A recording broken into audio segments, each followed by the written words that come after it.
Olá! O álcool, por ser uma droga legalizada e de fácil acesso, é aceita pela sociedade.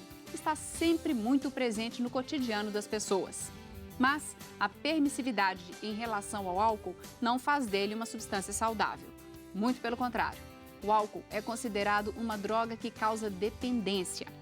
A Organização Mundial da Saúde estima que mais de 12% da população brasileira sofre com este vício.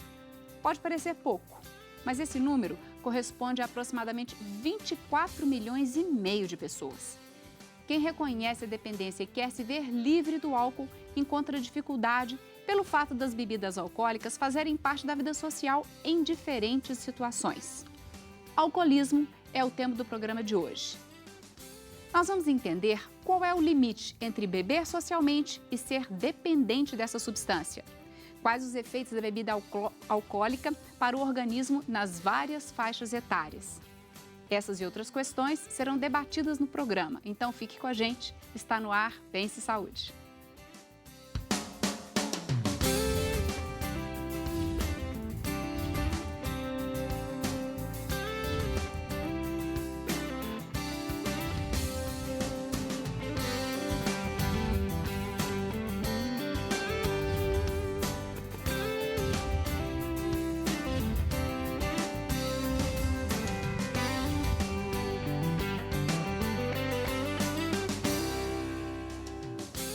E para falar sobre alcoolismo, participam conosco hoje os psiquiatras Dr. Lauro Eustáquio Guirlanda de Moura, o Dr. Maurício Leão de Rezende e o clínico geral Dr. Último Libânio da Costa, todos médicos cooperados da Unimed BH. Eu agradeço muito a presença de vocês aqui no nosso programa e gostaria de começar falando até uma coisa que eu fiz na abertura. Porque o alcoolismo é um tema complexo e algumas pessoas, inclusive, não aceitam o alcoolismo como uma doença, pois não conseguem definir esse limite entre beber socialmente e ser dependente do álcool.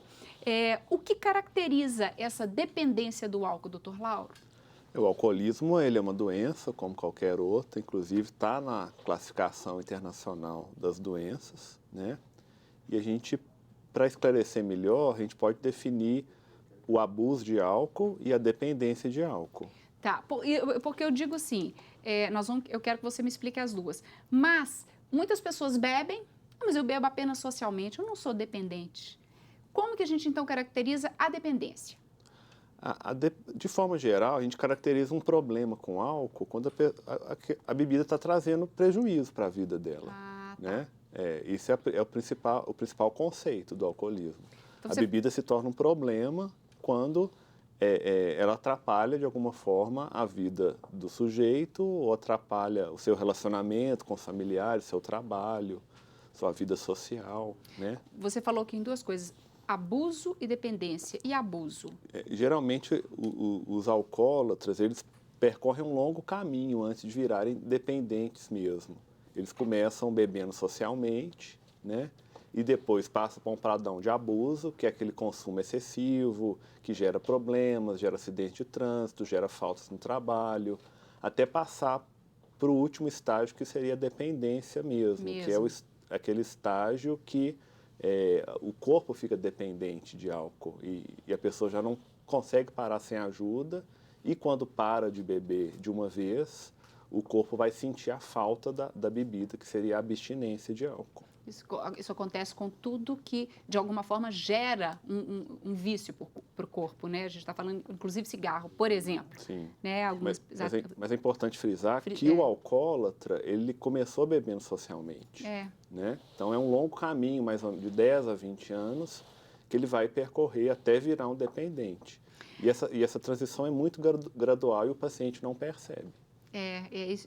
Essa linha tênue que divide um do outro é que eu acho importante a gente salientar e ficar atento. Existem fatores que podem acabar predispondo, porque beber socialmente quase todos bebem. Então, por que alguns acabam evoluindo para o alcoolismo e outros não? Existe uma predisposição aí, ou genética, alguma coisa? A gente poderia falar, doutor Maurício? As pesquisas mostram que existe uma transmissibilidade genética para predispor a pessoa ao uso da bebida alcoólica, ao abuso e, consequentemente, vulnerabilizando para se tornar alcoolista, né? Além do que, existem as pessoas que têm um comportamento aditivo, que são aquelas que, de certa forma, têm compulsões. Várias compulsões, inclusive o termo aditivo é porque uma pode migrar para a outra. Ah, tá.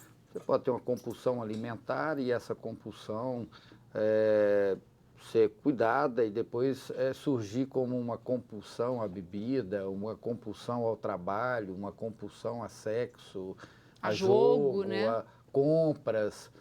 Então, aquelas pessoas que têm uma característica de personalidade aditiva, elas tendem também a desenvolverem mais a dependência de qualquer dos fatores adictos, entre eles o alcoolismo. Quando a gente fala em adição, a gente está falando em vício, né? É como se fosse meio sinônimo aqui, né?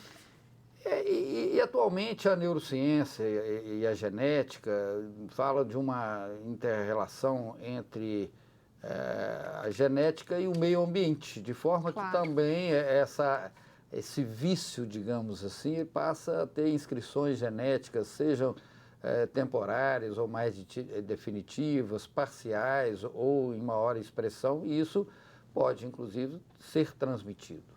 Certo. Existe algum limite, doutor Último, de bebida alcoólica que seja tolerável no organismo? Algum limite tolerável? Boa noite, Márcia. Isso varia de homem para mulher?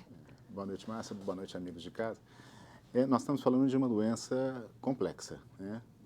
Como o doutor Maurício muito bem disse, tem a questão genética, tem a questão ambiental, tem a questão sociocultural, são vários fatores. Existem alguns valores médios que pode se colocar, né? O doutor Lauro muito bem disse, a gente tem que tomar muito cuidado porque o alcoólatra um dia ele foi um bebedor social. Normalmente, entre as várias classificações, mas a que eu acho mais adequada, um consumidor de risco leve seria aquele consumidor que, num final de semana, esporadicamente, numa situação social, ele ingere menos que 5 doses, tá? E para a mulher 4 doses. Agora, o bebedor de moderado a grave, né? Um bebedor mais frequente, seria numa semana ele ingerir mais que 14 doses, né? E para a mulher 7 doses, isso na semana. É claro que não pode fazer isso num dia só. Né? E acima disso, um paciente com o bebedor dependente entraria naqueles fatores que ele começa a ter a bebida passa a ser prioridade na vida dele, né? Ele começa a beber em quantidades cada vez maiores, ele começa a ter uma tolerância maior à bebida alcoólica. O que significa isso? Ele vai bebendo cada vez mais quantidades maiores, né, para ficar tonto, para ficar embriagado. Né? Se ele ficar, como se o organismo dele ficasse mais resistente e ele aguentasse mais. É verdade. Entendo. Né? E na ausência da bebida, ele desenvolve sintomas de abstinência, que já é um sinal de dependência física. Isso, a gente colocou uma média de consumo. Agora, isso entre uma série de fatores, né? A tolerabilidade, a questão de sexo. Idade também? Idade também. A questão do sexo, talvez a gente pode até colocar, as mulheres são mais vulneráveis nessa questão do álcool. Metabolizam de forma mais lenta ou menos?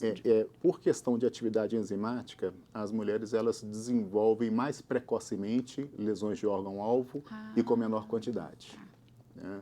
Então, por isso que nas classificações de dose, a dose do homem é maior do que a dose da mulher. Né? A mulher adoece em decorrência do álcool mais cedo.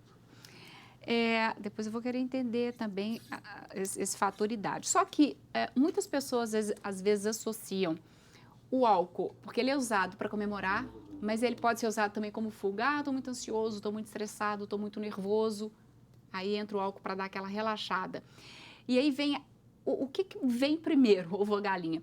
A ansiedade indo buscar o álcool ou o álcool acabando transformando a pessoa com transtorno de ansiedade? Ou seja, o álcool sendo a causa de um transtorno de ansiedade ou a consequência de um transtorno de ansiedade? As duas coisas podem acontecer, Márcia. Mas o que a gente mais vê na prática clínica é a ansiedade não tratada acabar gerando um consumo abusivo de álcool.